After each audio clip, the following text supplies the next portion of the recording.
আইপিএলে মুস্তাফিজের শেখার কিছু নেই, উল্টো আইপিএলের প্লেয়াররা তার থেকে শিখবে বলে মন্তব্য করেছেন বিসিবির ক্রিকেট পরিচালনা বিভাগের প্রধান জালাল ইউনুস। তিনি জানান, তামিম কবে ইন্টারন্যাশনাল ক্রিকেটে ফিরবেন তা নিয়ে আলোচনা চলছে। অন্যদিকে মুস্তাক আহমেদকে নিয়োগ দেওয়ার নতুন নতুন লেগ স্পিনার তৈরি হবে বলে বিশ্বাস জালাল ইউনুসের। হাসান মেহেদির রিপোর্ট। মুস্তাফিজকে আইপিএলে খেলে এখন শেখার কিছু নাই। মুস্তাফিজের লার্নিং প্রসেস ওভার, বরঞ্চ মুস্তাফিজের থেকে শিখতে পারে ওইখানে আইপিএলে অনেক প্লেয়াররা।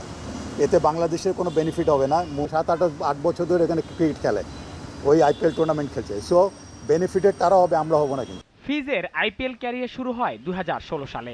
এত বছরের অভিজ্ঞতা থাকায় তার এখন আর শেখার কিছুই নেই। এই প্রেক্ষিতে এমন কথা বলেন জালাল ইউনুস। ফিটনেস ঠিক আর বিশ্বকাপে ফ্রেশ মুস্তাফিজকে পেতেই ফিরিয়ে আনা হচ্ছে তাকে। আমাদের কনসার্ন হচ্ছে মুস্তাফিজের হেলথ, তার fitness. He has to be fit, physically fit. Exhausted হয়ে গেলে তো সে তো ডেলিভার করবে না। তাহলে আমার কি দরকার?